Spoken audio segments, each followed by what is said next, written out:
કાર્યક્રમ બંધ છે. નમસ્કાર મિત્રો, મારી યુટ્યુબ ચેનલ મુકેશ કુમાર જાનીમાં આપ સર્વનું હાર્દિક સ્વાગત છે. આપણી ચેનલમાં 9300 કરતાં પણ વધુ સબસ્ક્રાઈબર થઈ ગયા છે. Thank you very much. અત્યાર સુધી આપણે વિનિયમોના 6 લેક્ચર શીખી ગયા છીએ.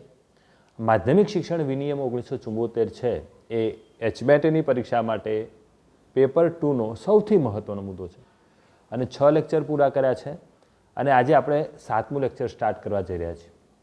અત્યાર સુધી આપણે 16 વિનિયમ શીખ્યા છીએ અને આજે વિનિયમ 17થી સ્ટાર્ટ કરીશું. આપણું અત્યારે પ્રકરણ 5 જ ચાલે છે. પ્રકરણ 5માં આજે વિનિયમ 17. તો આ વિનિયમ 17માંથી પરીક્ષામાં અવારનવાર પ્રશ્ન પૂછાતો હોય છે. પ્રશ્ન કેવા પૂછાય હું તમને પછી કહું. પેપરમાં પૂછાયેલા પ્રશ્નો આપણે સોલ્વ કરીએ, પણ એ પહેલાં આપણે વિનિયમ 17ને સમજી લઈએ. શાળાના સત્ર, રજાઓ અને વેકેશન તેમજ પાળી પદ્ધતિ, આ છે આપણો વિનિયમ 17. તો પહેલાં આપણે એ જાણવું પડશે કે પરીક્ષામાં એમ પૂછાય કે વિનિયમ 17 નીચેનામાંથી કઈ બાબતને લગતો છે, એવું પૂછાઈ શકે. તો પછી 4 ઓપ્શન આપ્યા હોય તો તમારે વિનિયમ 17 યાદ રાખવું પડશે કે આ વિનિયમ જે છે એ શાળાના સત્ર, રજાઓ અને વેકેશન માટે અને પાળી પદ્ધતિ જે શાળાઓ ચાલે છે એના માટેનો છે. હવે આ દરેક વસ્તુ વિશે આપણે તમને વિગતવાર સમજાવીશું. શાળાના સત્ર વિશે વાત કરીએ, પછી રજાઓ વેકેશન વિશે વાત કરીએ, પછી પાળી પદ્ધતિ વિશે વાત કરીએ. તો સૌથી પહેલાં શાળા ઉઘડવાની તારીખ, એટલે કે શાળા શરૂ થવાની તારીખ. એકચ્યુઅલી આ વિનિયમ 17 જે છે માધ્યમિક શિક્ષણ બોર્ડ દ્વારા દર વર્ષે પ્રવૃત્તિ કેલેન્ડર જ્યારે આપવામાં આવે છે ત્યારે જ વર્ષની શરૂઆતમાં જ આ બધી જ વસ્તુ શાળાના સત્રની, રજાઓ, વેકેશન બધું જ એમાં આઈડેન્ટિફાઈ કરેલું હોય છે. તો શાળા ઉઘડવાની જે તારીખ છે એ માધ્યમિક શિક્ષણ બોર્ડ નક્કી કરે છે. આ વર્ષે આપણે 8મી જૂને શૈક્ષણિક સત્ર શરૂ થયું હતું અને આખા રાજ્યની માધ્યમિક શિક્ષણ બોર્ડ દ્વારા ચાલતી તમામ શાળાઓમાં એક સરખી તારીખ નક્કી કરવામાં આવે છે. બીજું છે વચ્ચે રજાઓની મર્યાદા. આ પ્રશ્ન અગત્યનો છે. રવિવાર અને અડધી રજાઓ સિવાય વેકેશન અને જાહેર રજાઓના કુલ દિવસો એક વર્ષમાં 80 દિવસથી વધવા જોઈએ નહીં. તો આ રજાઓની મર્યાદા છે કે વર્ષ દરમિયાન 80 દિવસથી રજાઓ વધવી ના જોઈએ. હવે હું તમને સમજાવું. 35 દિવસ આપણું ઉનાળુ વેકેશન છે, 21 દિવસ આપણું દિવાળી વેકેશન છે, એટલે ટોટલ થયા 56. 80 રજાથી વધવી ના જોઈએ એટલે બાકી રહ્યા 24 દિવસ. હવે જે આ બાકી 24 દિવસ છે એમાં બધી જાહેર રજાઓ આવી જશે.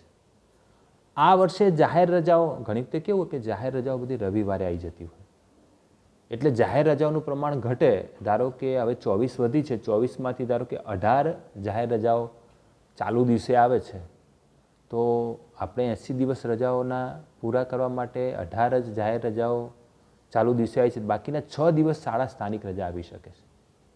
પરંતુ ચાલુ શૈક્ષણિક વર્ષ 2026-27 છે એમાં એકચ્યુઅલી 20 દિવસ તો જાહેર રજાઓના છે, એટલે પછી સ્થાનિક રજાઓ માટે 4 જ દિવસ વધે છે. એટલે શાળા પોતાની રીતે સ્થાનિક રજા આપી શકે છે. ધારો કે કોઈ ગામમાં ઉજવણી હોય, એવો કોઈ પ્રસંગ હોય કે ભાઈ એવી એ પરિસ્થિતિમાં ગામ આખું ઉજવણી પ્રસંગમાં રોકાયેલું હોય, વિદ્યાર્થીઓ ના આવે, એટલે એવા દિવસો સ્થાનિક રજા આપી શકાય છે. કોઈ શાળાનો સ્થાપના દિવસ હોય એ વખતે પણ સ્થાનિક રજા આપતા હોય છે. એટલે જાહેર રજાઓ જે છે એ અને સ્થાનિક રજાઓ બધી થઈને 24 થવી જોઈએ. ટૂંકમાં રજાઓની મર્યાદા પ્રશ્ન પૂછાય છે કે રજાઓના કુલ દિવસો એક વર્ષમાં 80 દિવસથી વધવા જોઈએ નહીં. બીજો પ્રશ્ન પણ બાજુમાં પૂછાય છે. મેં અહીંયા પીપીટી એટલા માટે બનાવું છું, તમને જ્ઞાન દર્શનના પેજ નંબર 359 ઉપરથી વિનિયમ 17 મળી રહેશે. એમાં આ જે વાત કરી વિનિયમ 17(1) છે, એક સરખી તારીખો રહેશે. રજાઓની મર્યાદા છે 17(2) છે, વિનિયમ 17(2) છે. આ પણ વિનિયમ 17(2)માં આવે છે. હવે શૈક્ષણિક દિવસો.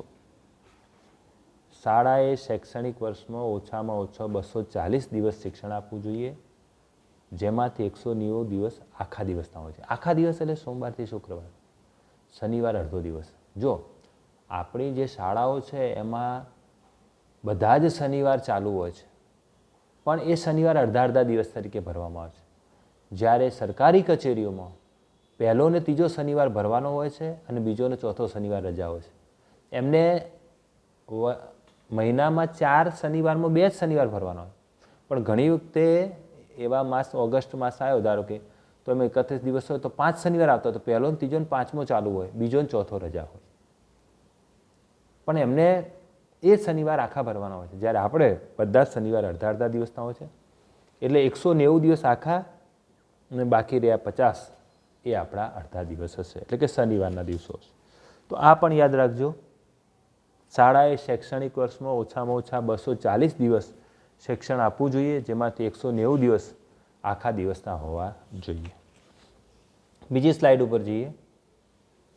17(2) આ જે છે 17(2) છે. આગળ મેં તમને વાત કરી એ આ બંને વિનિયમ 17(2) આવે છે. 17(3) જે છે એ શિક્ષણ વિભાગના 14/8/97ના ઠરાવથી રદ કર્યું છે, એટલે એની ચર્ચા કરવાનો કોઈ મતલબ રહેતો નથી. આ બધું બહુ જરૂરી છે. જો રદ કરેલો હોય અને વિનિયમ 17(3) જે છે એ આખો નીકળી ગયો, એટલે હવે તમારે ધ્યાન ઉપર લેવાનું નથી. આપણા જ્ઞાન દર્શનમાં પેજ નંબર 359 પરથી મળી રહેશે. હું તમને ફરીથી કહું છું, હું જે વિડીયો લઉં, જે સમજાવું, તમારે જ્ઞાન દર્શનમાં વાંચતા રહેવાનું.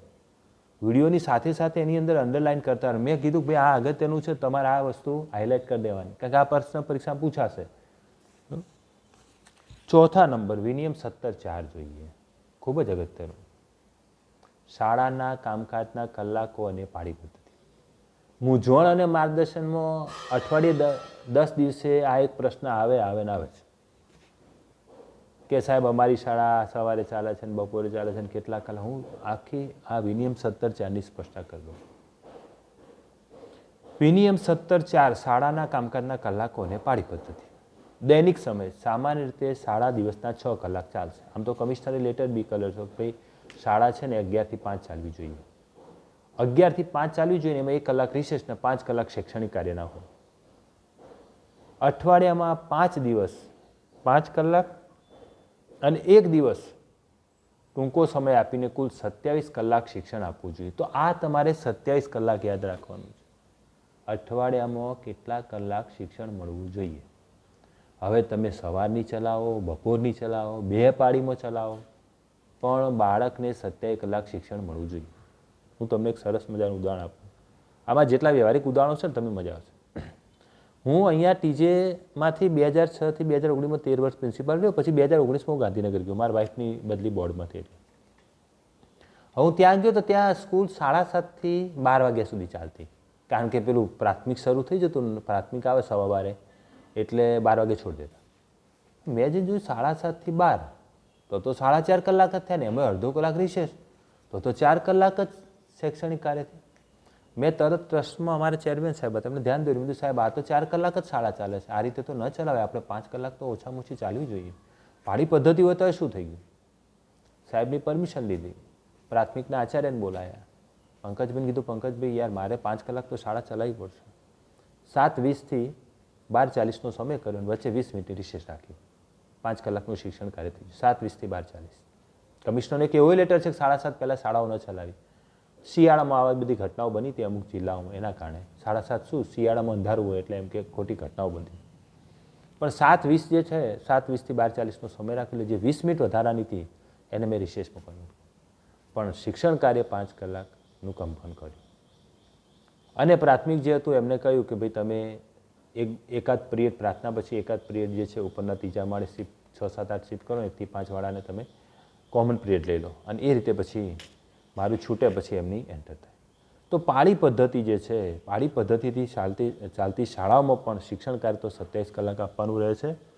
આ 17(4) છે, વિનિયમ 17(4) મેં સ્પષ્ટ લખ્યું છે, અગત્યનું છે ને એટલા માટે. જ્ઞાન દર્શનના પેજ નંબર 359 પરથી. અઠવાડિયે આશરે 5 કલાક શિક્ષણ આપશે ને અઠવાડિયામાં 1 દિવસ એટલે શનિવારે, અઠવાડિયામાં 1 દિવસ એટલે શનિવારે આવી શાળા રિસેસની યોગ્ય જગ્યાએ કરીને 2 થી 3 કલાક ચાલશે.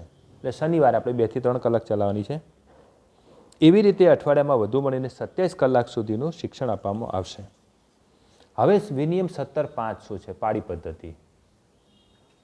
17.5માં પાળી પદ્ધતિ જ્યારે પણ એવું લાગે કે ભાઈ અહીંયા બેસવાની તકલીફ છે, જગ્યાની મુશ્કેલી છે, તો જો તમારી શાળા 2 પાળી કરવી હોય, હાયર સેકન્ડરી સવારે, સેકન્ડરી બપોરે અથવા સેકન્ડરી સવારે, તો તમારે જિલ્લા શિક્ષણાધિકારીની મંજૂરી લેવી પડે. હવે તમે જિલ્લા શિક્ષણાધિકારીની મંજૂરી લો છો એટલે જિલ્લા શિક્ષણાધિકારી 1 વર્ષ માટે જ મંજૂરી આપી શકે. તમે વિનિયમ 17.5નો ત્રીજો જોજો, 17.5નો 3 પેટા વિભાગ જોજો, એમાં સ્પષ્ટ લખેલું છે કે પાળી પદ્ધતિ અપનાવવાની પરવાનગી 1 વર્ષ માટે. પાળી ઉપરથી યાદ આવ્યું કે પાણી પીવું છે. પાળી પદ્ધતિ અપનાવવાની પરવાનગી 1 વર્ષ માટે જ અપાશે અને ગ્રાન્ટેડ શાળાઓ માટે કમિશનર શાળાઓની કચેરી મંજૂરી આપશે અને નોન ગ્રાન્ટેડ શાળા માટે બોર્ડના સચિવ મંજૂરી આપશે. એ મંજૂરી, ખાસ જે મંજૂરી છે એ વર્ષો સુધી, વર્ષો વર્ષ ચાલુ રાખશે. પણ જો તમે બોર્ડની, સેલ્ફ ફાઇનાન્સ સ્કૂલમાં બોર્ડની અને ગ્રાન્ટેડ શાળાઓમાં કમિશનરની મંજૂરી ના લીધી હોય તો દર વર્ષે તમારે ડીઓની પાળી પદ્ધતિથી ચલાવવા માટે મંજૂરી લેવી પડશે.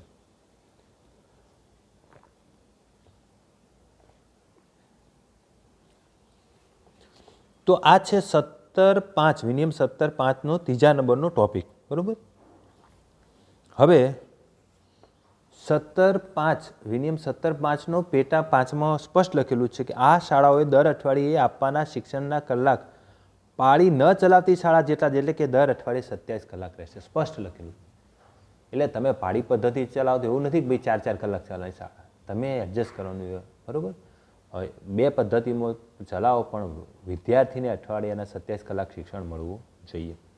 જો તમે એટલું યાદ રાખો, શિક્ષકોનો વર્કલોડ 21 કલાકનો, વિદ્યાર્થીઓને શૈક્ષણિક કાર્યના કલાકો 27 કલાક અને શિક્ષકે શાળાની જગ્યા પર હાજર રહેવાના 30 કલાક.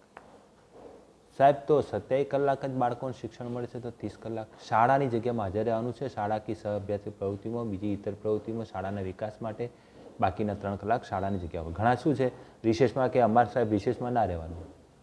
એ ગાંધીનગરમાં જ અમારે કેવી રીતલા હતા, રિસેસમાં જતા જ રહે. આચાર્ય મને કીધું, મેં શા માટે જવા દો, એને વિનિયમ બતાવો, થોડું રિસેસમાં જતું રહેવાનું. એને શાળાકીય અભ્યાસ પ્રવૃત્તિમાં ઇન્વોલ્વ થવાનું છે, શાળાના વિકાસ માટેના બીજા કલાકો ફાળવવા. એટલે 21 કલાક શિક્ષકનો વર્કલોડ, 27 કલાક બાળકને શિક્ષણ મળવું જોઈએ, એટલે અઠવાડિયાના 27 કલાક શિક્ષણ આપવાનું છે અને 30 કલાક શિક્ષકે શાળાની જગ્યા ઉપર ઉપસ્થિત રહેવાનું છે. હવે વિનિયમ 27 જે છે એમાં 1-2 ટોપિક હું જોઈ લઉં કે હવામાન આધારિત ફેરફાર. ઉનાળામાં સખત ગરમી અથવા શિયાળામાં અતિશય ઠંડીને કારણે જો શાળા ફેરફાર કરવો હોય તો ડીઓની મંજૂરી લેવી આવશે. આપણે જાણીએ છીએ કે હવે માર્ચ મહિનામાં એટલી બધી, આમ તો 1 એપ્રિલથી આપણે સવાર નીકળતા, પણ હવે તો માર્ચ મહિનામાં એટલી ગરમી પડે છે ને, અસહ્ય ગરમી છે. 2-4 છોકરા તો ચક્કર ખાઈ જાય જો 11 થી 5 રાખીએ. એટલે બોર્ડની પરીક્ષા બી હવે 27 ફેબ્રુઆરી શરૂ થાય છે. એટલે કેવું, બોર્ડની પરીક્ષા શરૂ હોય એટલે જનરલી હવે બધા માર્ચ મહિનામાં જ ગરમીના કારણે મોર્નિંગ સ્કૂલ 9 અને 11 હોય, 10-12 તો પરીક્ષા આપતું હોય. એટલે આવી શિયાળો કે ઉનાળો હોય, શિયાળો હોય તો અતિશય ઠંડીને કારણે થોડો ટાઈમ 7:20ની જગ્યાએ 7:45 કરી શકાય, તો પાછળ એ ટાઈમ ખેંચવો પડે. ડીઓની મંજૂરી લેવી આવશ્યક છે, બરાબર. અને કાયમી ફેરફાર, જો કોઈ શાળા કાયમી ધોરણે પોતાનો સમય બદલવા માગતી હોય તો તેણે પૂરતા કારણો સાથે બોર્ડને દરખાસ્ત કરવી પડશે. તો શાળાના સમયમાં ફેરફાર આપણે તકલગી નિર્ણયો નથી લેવાના, બરાબર, કે આપણે શાળાના આચાર્ય છે આપણે ગમે તે શાળા, ના, જિલ્લા શિક્ષણની મંજૂરી વગર ફેરફાર કરો. કારણ કે ગમે ત્યારે તપાસમાં આવે, તમે શાળા સવારની કરી દીધી હોય ને 2 વાગે તપાસમાં આવે તો શાળાને તાળું હોય. હમણાં જ એક જિલ્લામાં એવું બન્યું, જિલ્લા શિક્ષણાધિકારી ગયા એમની શાળા, લગભગ 12:30 ગયા હતા, સ્કૂલમાં જઈને જોયું તાળા. ભાઈ એમને ફોન કર્યો, એટલે કે સાહેબ આ તો અમારે શું છે, 2-3 શિક્ષકો રજા ઉપર હતા, 1-2 શિક્ષકોને બેરેજમાં જવાનું હતું, એટલે કે હું ને એક શિક્ષક 2 જણ હતા ને તે શાળા છોડી દીધી, કે વહેલા સાહેબ છોડી દીધી, કે 11:30 તો 11 વાગે છોડી દીધી. આ ડીઓ સાહેબ કેમ ના ચાલે યાર, પ્રસંગો તમારે એડજસ્ટ કરવું પડે.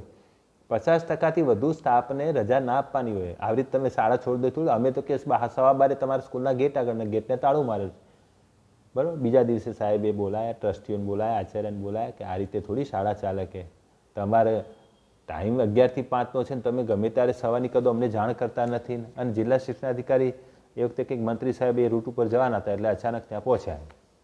તો આવું તમારે જ્યારે, અને હવે તો જુઓ CTS ઉપર પણ સ્થાનિક રજાની બધી એન્ટ્રી થઈ શકે છે.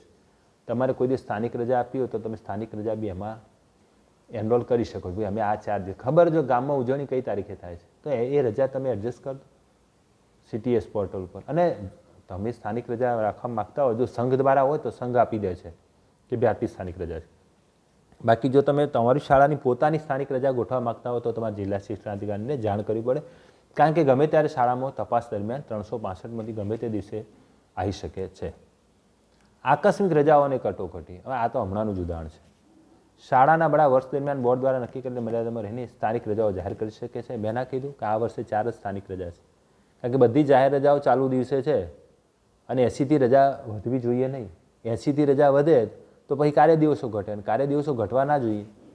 240થી 244 જેટલા કાર્ય દિવસ થવા જોઈએ. એટલે 365માંથી 80 જતા રહે એટલે 245 જેવા વધે.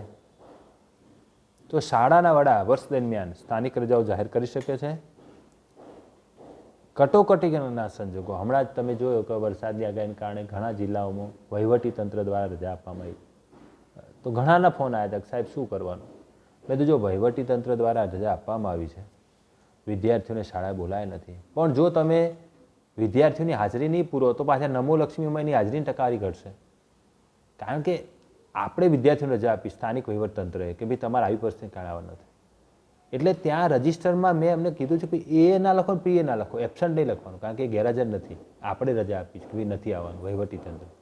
પ્રેઝન્ટ બી ના લખાય કારણ કે હાજર નથી, પણ એલ લખવાનું રજિસ્ટર. L leave.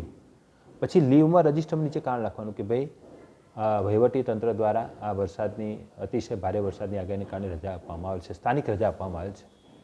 અને ઓનલાઈન એને હાજર બતાવો, ઓનલાઈન એની હાજરી પૂરવાની. એટલે નમો લક્ષ્મીમાં પાછું નહીં તે શું થાય 80% નીચે વધે એને બિચારી છોકરીને મળે.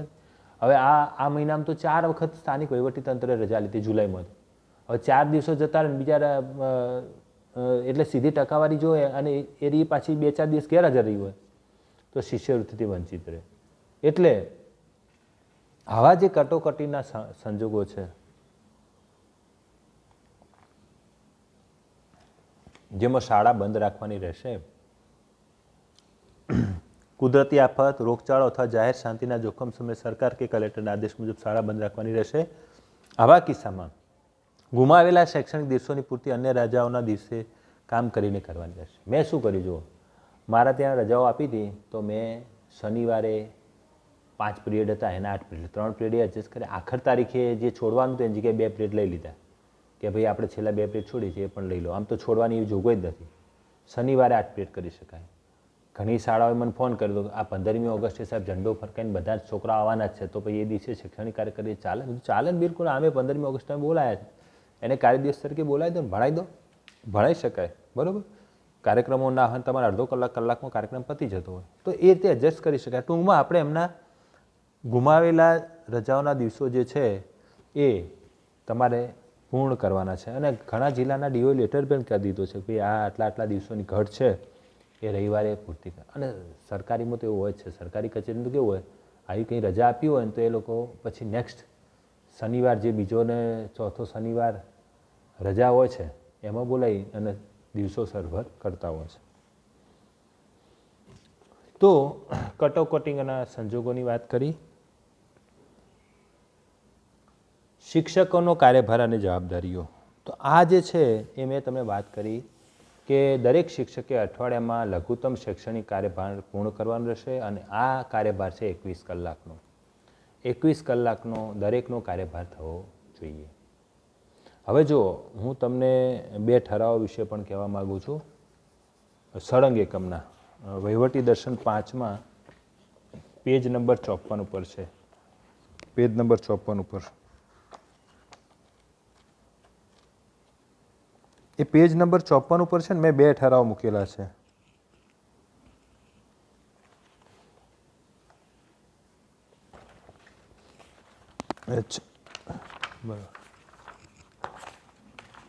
સોરી 58 ઉપર છે વહીવટી દર્શન 5માં. એમાં 2011ની જેટલી પણ શાળાઓ રજીસ્ટર થયેલી છે બધી સળંગ એકમમાં આવે છે. અને સળંગ એકમો એટલે 9 થી 12નું જે સળંગ એકમ છે સળંગ એકમના 2 ઠરાવ 27/4/11નો 9/5/11નો આ 2 ઠરાવો છે કે ભાઈ 9 થી 12નું સળંગ એકમ ગણાશે જો કોઈનો વર્કલોડ સેકન્ડરીમાં ખૂટતો હોય તો એને હાયર સેકન્ડરીમાં આપી શકાશે, એની લાયકાત હોવી જોઈએ માસ્ટર ડિગ્રી. અને હાયર સેકન્ડરીમાં જો એનો 21 કલાકનો વર્કલોડ પૂરો ન થતો હોય તો એને સેકન્ડરીમાં વર્કલોડ આપી શકાશે. હવે સેકન્ડરીમાં 21 કલાકનો શૈક્ષણિક કાર્યનો વર્કલોડ છે, એમાં પ્રાર્થના અને એમડી આવી જાય છે. 10 મિનિટની દરરોજની પ્રાર્થના હોય એટલે 6 દિવસની 60 મિનિટ થાય, 1 કલાક એ થાય, એટલે બાકીના 20 કલાકનું શૈક્ષણિક, એટલે 32 થી 34 પીરિયડ હોય તો જ એના 20 કલાક થશે. અને એમડીનો તાસ 45 મિનિટ. આખી ગણતરી તમે કરજો 35 મિનિટના, 32 થી 33 પીરિયડ હોય તો તમારે 21 કલાક પ્રાર્થના અને એમડી ગણો તો 21 કલાક. હાયર સેકન્ડરીમાં અલગ છે.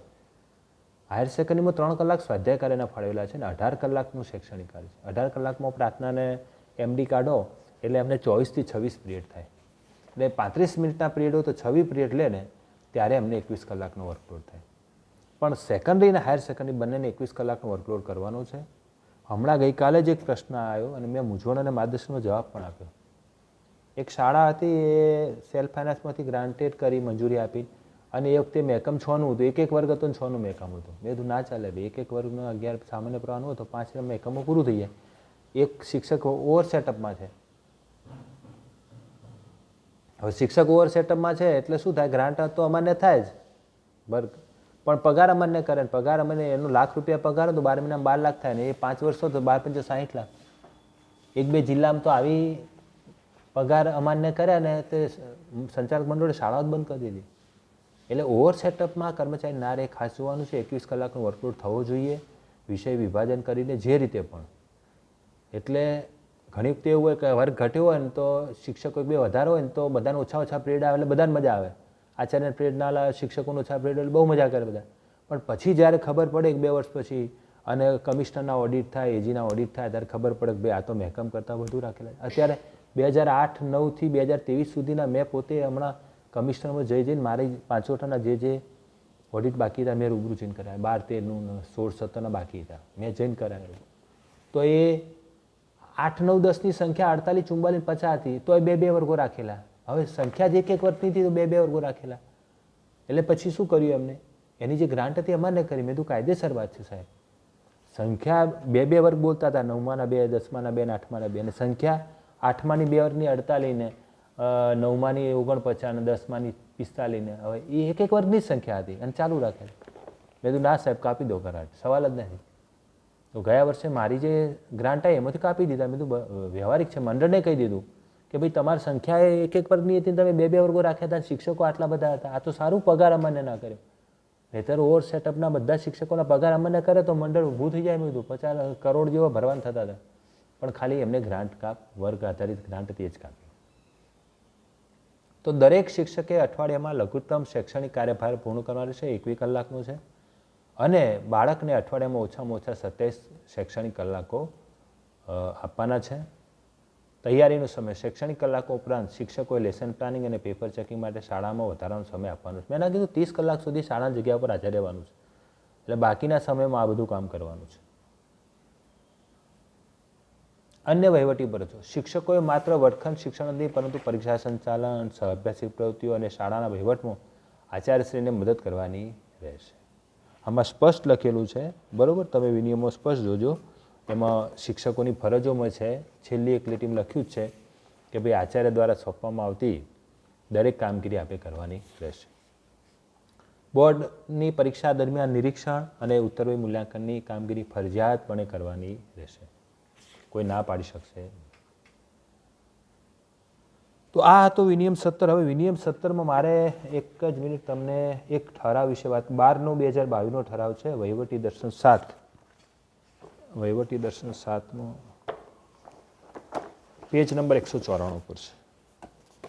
આ વહીવટી દર્શન 7 છે આપણું, એમાં પેજ નંબર 194 પર છે. વિનિયમ 17ને લગતો છે, એટલે શાળાનો સમય નક્કી કરવા બાબત. તો આ 12/9/2022 બોર્ડ દ્વારા આ પરિપત્ર કરવામાં આવ્યો. એનજી વ્યાસ સાહેબ એ વખતે બોર્ડના સચિવ હતા. એમને સાહેબે મને ફોન પણ કરેલો, મારા વાઇફ બોર્ડમાં હતા એ વખતે, એટલે ફાલ્ગુની વ્યાસ મદદનીશની. એમાં સાહેબે કીધું કે જાનીભાઈ આ ખરેખર શું આમાં જોગવાઈ છે? મેં કીધું સાહેબ આપણે વિનિયમમાં એવી જોગવાઈ છે કે શાળા ખરેખર 5 કલાક શૈક્ષણિક કાર્ય ચાલવું જોઈએ, પછી એ મોર્નિંગ ચલાવે બપોરે ચલાવે, આપણે અઠવાડિયાના 27 કલાક શિક્ષણ કાર્ય થવું જોઈએ. પછી સાહેબે એક લેટર કર્યો 12/9/2022 શાળાનો સમય નક્કી કરવા. તેમાં સાહેબે 2 જ લીટીમાં જવાબ આપી દીધો, મસ્ત શોર્ટ એન્ડ સ્વીટ.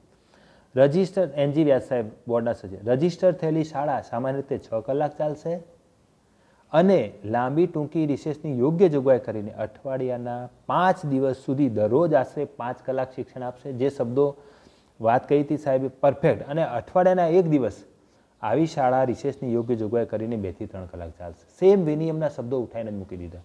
વારંવાર બોર્ડને રજૂઆત કરતા હતા કે ભાઈ આમ ને તેમ અમારે આ શાળા કરી મંજૂરી માટે. એટલે સાહેબે એક સિમ્પલ લેટર કરી દીધો કે ભાઈ તમારી શાળા તમે જે ચલાવો મંજૂરી માટે પણ 6 કલાક ચાલશે, લાંબી ટૂંકી રિસેસની યોગ્ય જોગવાઈ કરીને. અમારે ગાંધીનગર જિલ્લાના બહુ સારા જિલ્લા શિક્ષણાધિકારી ભગવાનભાઈ પ્રજાપતિ સાહેબ શાળાઓને કીધું ભાઈ તમે 5.25 કલાક શાળા ચલાવો અને 5 કલાક અને 15 મિનિટ રિસેસ. બિચારું બાળક વોશરૂમ ક્યારે જાય, પાણી ક્યારે પીવે? અડધો કલાકની તો કમસે કમ રિસેસ હોવી જોઈએ ને.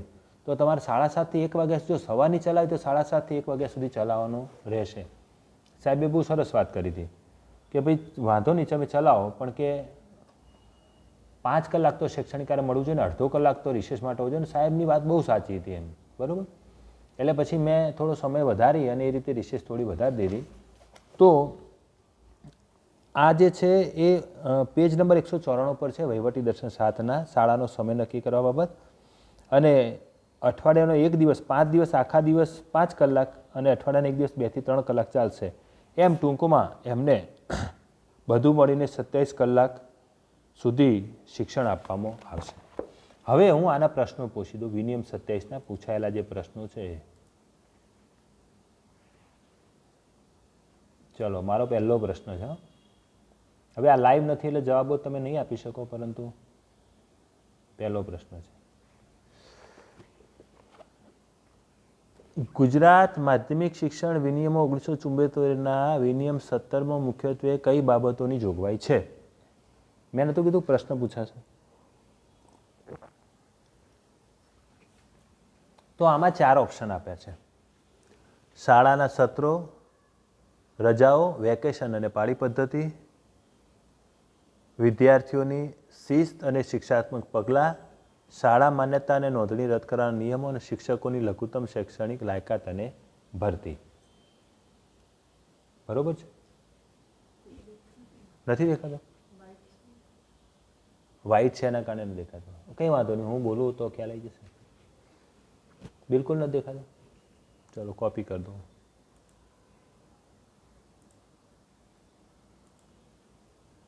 વર્ડ ફાઇલમાં પેસ્ટ કરવી પડશે.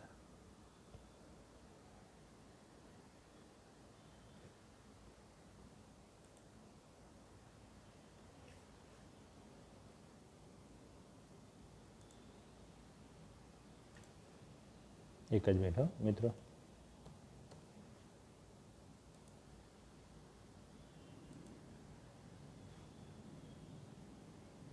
કોપી કરીને આમાં વર્ડ ફાઇલમાં મૂકી દો.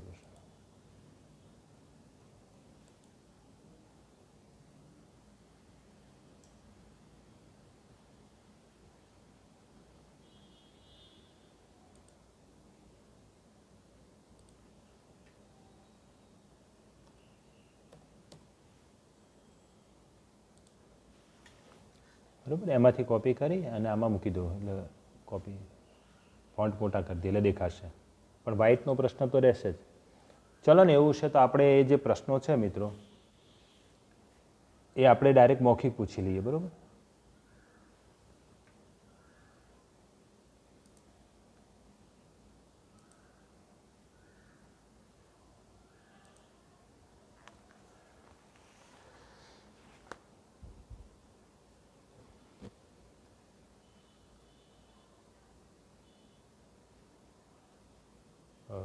એક મિનિટ.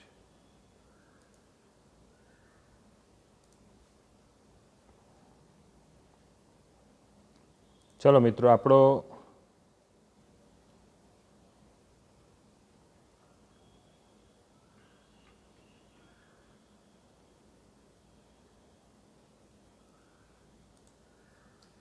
પ્રશ્ન છે. એક જ મિનિટ.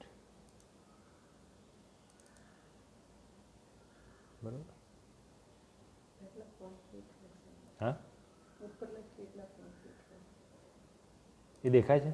આ પરીક્ષા વિનિયમ દેખાય છે? આ તો કમ્પ્લીટ દેખાય છે ને? પ્રશ્નો ડાયરેક્ટ પૂછી લઉં. વિનિયમ અનુસાર સામાન્ય એક પાળીમાં ચાલતી માધ્યમિક શાળાનો દૈનિક સમય સામાન્ય રીતે કેટલા કલાકનો હોય છે? તો એમાં ઓપ્શન આપ્યા છે એટલે આપણે 27 કલાક કીધું છે એટલે એનો જવાબ 27 કલાક થશે.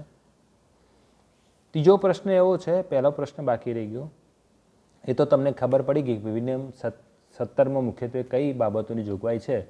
તો તમારે ઓપ્શનમાં જે શાળાના સત્રો, રજાઓ, વેકેશનને પાળી પદ્ધતિ જે જવાબ આપવાનો રહે. ત્રીજો પ્રશ્ન આવો પૂછાયેલો છે કે શાળામાં પાળી પદ્ધતિ શરૂ કરવા માટે કોની પૂર્વ મંજૂરી મેળવવી ફરજિયાત છે? 4 ઓપ્શન હતા, ડીઓ, ટીડીઓ, શાળા વ્યવસ્થાપક સમિતિના પ્રમુખ અને સ્થાનિક ગ્રામ પંચાયતના સરપંચ. તો જવાબ આવશે આપણો ડીઓ. પછી ચોથો પ્રશ્ન આવો પૂછાયેલો છે, માધ્યમિક શાળામાં શૈક્ષણિક વર્ષ દરમિયાન ઓછામાં ઓછા કેટલા કાર્યકારી દિવસો હોવા અનિવાર્ય છે? તો વર્ષમાં કેટલા કાર્યકારી દિવસો, શૈક્ષણિક કાર્યના દિવસો હશે? તો ઓપ્શનમાં 4 ઓપ્શન આપ્યા હતા, 180, 150, 300 અને 230. એટલે જે નજીકમાં નજીક હોય 240, એની નજીકમાં નજીક આપણે જવાબ આપવો પડે. પરીક્ષામાં આ 4 પૂછાણા. એટલે હવે જો અહીંયા તમને એવું પૂછે પરીક્ષામાં, એક વખત એવું પણ પૂછાણું છે કે માધ્યમિક શાળામાં શૈક્ષણિક વર્ષ દરમિયાન ઓછામાં ઓછા કેટલા કાર્યકારી દિવસો, આખા દિવસો હોવા અનિવાર્ય છે. આખા દિવસોનું પૂછે એટલે અહીંયા ટ્વિસ્ટ કરીને પૂછ્યું છે. એટલે આખા દિવસોમાં આપણે 190 દિવસ વાત થઈ હતી. એટલે પરીક્ષામાં ઉતાવળ ન કરતા શાંતિથી જવાબ આપજો. આ વિનિયમ 17નો પ્રશ્ન તો પૂછાવાનો જ છે, પણ તમારે આખા દિવસો હોય એટલે જવાબ આપશે 190 દિવસ, બરાબર? 190 દિવસ અને અડધા દિવસો 50 જેવા થવા જોઈએ અને ટોટલ 240. એટલે એ રીતે જવાબ તમારે આપવાનો છે.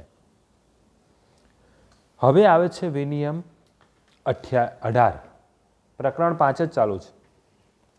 વિનિયમ 18 જે છે એ છે વિદ્યાર્થીઓમાં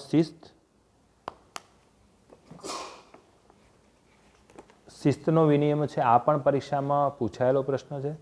હવે એમાં 18.1 જે છે એ 18.1 જે છે વિદ્યાર્થીઓમાં શારીરિક શિક્ષા બાબતનો છે. એમાં કોઈપણ શાળામાં તથા સંચાલક મંડળ દ્વારા સીધી કે આડકતરી રીતે કોઈપણ શાળાના વડા, કોઈપણ શિક્ષકની કોઈપણ કારણે, શિક્ષક સહિત શાળાના વડા હોય કે શિક્ષક હોય, કોઈપણ વિદ્યાર્થીને શારીરિક શિક્ષા કરી શકશે નહીં. જેમ આરટી એક્ટમાં છે કે ભાઈ શારીરિક શિક્ષા નહીં કરી શકો, એમ આપણા પણ વિનિયમો એવું સ્પષ્ટ છે. 18.1 વિનિયમ 18.1માં છે કે ભાઈ તમે શારીરિક શિક્ષા કરી શકશો નહીં. અને આ 18.2 જે છે ગૃહ કાર્યનો 24/5/2021 એ વહીવટી દર્શન 2માં છે મારી પુસ્તકમાં. 24/5/2021 ઠરાવ વહીવટી દર્શન 2 પડી છે. લાવો જરા, પેલા હિંચકા ઉપર પડી છે. એમાં 18.2 જે છે 18.2 એ વિનિયમ 18.2નો ઉમેરો કર્યો છે. પહેલાં નહોતો, પણ 24/5/2021ના રોજ શિક્ષણ વિભાગે ઠરાવ કરી અને આ વહીવટી દર્શન 2 છે મારું, બરાબર? આમાં 24/5/21નો જે સુધારો આમે જ કર્યો છે એમાં આપણે વિનિયમ 18.2માં ગૃહ કાર્ય ઉમેર્યું છે. હવે ગૃહ કાર્ય જે છે એનો પ્રશ્ન પૂછાય છે. હવે 18.2 છે એમાં પહેલું પેટા તમને સમજાવી દઉં.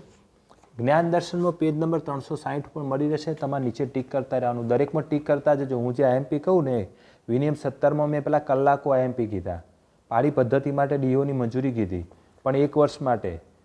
કાયમી ધોરણે મંજૂરી વર્ષો ચાલુ રાખવી હોય તો ગ્રાન્ટેડ માટે કમિશનર અને નોન ગ્રાન્ટેડ માટે સચિવની મંજૂરી લેવાની. એ વાંચી લેજો તમે. વિનિયમ 18 છે, પેજ નંબર 360 ઉપર છે. એમાં 18.2 18.2નો પહેલો પેટા, શાળામાં દરેક ધોરણ માટે ગૃહ કાર્યનું સમયપત્રક તૈયાર કરવાનું રહેશે. બીજો, ગૃહ કાર્ય લેખિત અને વાંચન એમ બંને પ્રકારનું હોવું જોઈએ. ખાલી લખવા નહીં આપી દેવાનું, ખાલી વાંચવા નથી આપી દેવાનું. ત્રીજું, ગૃહ કાર્ય દ્વારા સ્વ અધ્યયનને ઉત્તેજન મળે તેવા પ્રકારનું હોવું જોઈએ.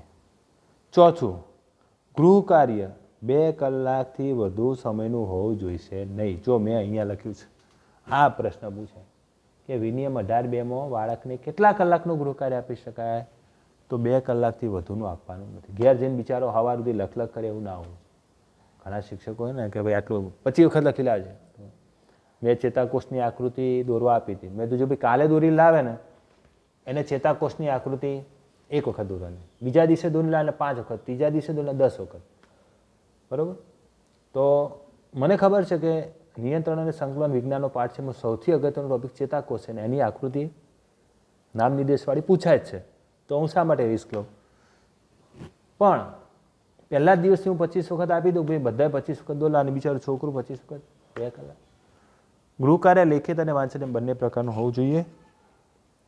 ગૃહકાર્ય, 5મો મુદ્દો, ગૃહકાર્યનું નિરીક્ષણ સાવચેતીપૂર્વક અને નિયમિત રીતે થાય તે સુનિશ્ચિત કરવું જોઈએ. તો આ છે વિનિયમ 18, એ ગૃહકાર્યનો છે. 18.1 જે છે, 18.1 એ શારીરિક શિક્ષા નહીં કરવાનું છે, અને 18.2 જે છે એ ગૃહકાર્ય, એ દૈનિક ગૃહકાર્ય 2 કલાકથી વધુ સમયનું હોવું જોઈએ નહીં, અને લેખિત અને વાંચન બંને પ્રકારનું હોવું જોઈએ. કેટલો સમય થયો છે? 35 મિનિટ થઈ ગઈ.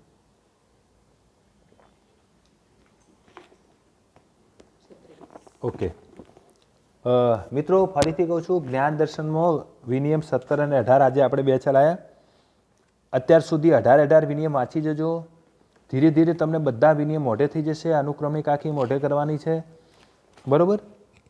335 પેજ નંબર ઉપરથી 358, 360 પેજ સુધી તમારે એક વખત વાંચી લેવાનું છે. હવે પછીનું આપણું લેક્ચર નેક્સ્ટ કદાચ બુધવારે હું લઈશું. 335 થી 360 સુધી ટોટલ આપણા 5 પ્રકરણ પૂરા થઈ ગયા વિનિયમોમાં, અને 18 વિનિયમો પૂરા થયા. અને જેટલા પણ આઈએમપી હતા મેં, આપણે વિનિયમોનો ચેપ્ટર પૂરું થશે એટલે આપણે વિનિયમોના આપણે 1-2 ટેસ્ટ લઈશું, અને સૌથી વધુ પહેલો, બીજો, ત્રીજો નંબર મેળશે એને ઇનામ દ્વારા પ્રોત્સાહિત કરીશું. બરાબર? માત્ર વિનિયમોનું પૂરું થયા પછી આપણે વિનિયમોનો ટેસ્ટ લઈશું. 18 વિનિયમો પૂરા થયા. મેં કહ્યું એમ 44 વિનિયમો છે, હજુ 50% વિનિયમ બાકી છે. આજે 7મું લેક્ચર હતું ને હજુ કદાચ બીજા 7 લેક્ચર થશે. એનાથી વધારે થશે, ઓછા નહીં થાય, કારણ કે વિનિયમ 30 રજાઓનો આવશે ને, એટલે રજાઓમાં તો મારે 2-3 લેક્ચર રજાઓના લેવા પડશે. ચલો, થેન્ક યુ વેરી મચ મિત્રો. આપણી ચેનલને શેર, લાઇક અને સબસ્ક્રાઈબ કરતા રહેજો. અમારા એસ્ટાર્ટ અને એચમેટના ક્લાસ પણ શરૂ થઈ ગયા છે, અને થેન્ક યુ વેરી મચ. ખૂબ સારી સંખ્યામાં મિત્રો જોડાયા છે. બેસ્ટ આપીશું, ચિંતા ના કરતા. અને તમને ક્યાંય પણ કોઈ પણ પ્રકારનો પ્રોબ્લેમ લાગે, પુસ્તકો મેળવો તો મારો મોબાઈલ નંબર છે 94 262 31 028. 94 262 31 028 મારો મોબાઈલ નંબર છે. એની ઉપર તમે તમારો પ્રશ્ન, કોઈ પણ પ્રકારનો વહીવટને લગતો, હું આધાર સાથે 24 કલાકમાં એનો જવાબ આપીશ. મારા પુસ્તકોમાં જ તમને એનો જવાબ મળી રહેશે, પણ જવાબ આધાર સાથે આપીશ. Thank you very much. ચલો, આજે આ 7મું લેક્ચર પૂરું થાય છે. હવે નેક્સ્ટ 8મા લેક્ચર માટે વિનિયમ 19 માટે આપણે અને પ્રકરણ 6 માટે મળીશું. Thank you very much.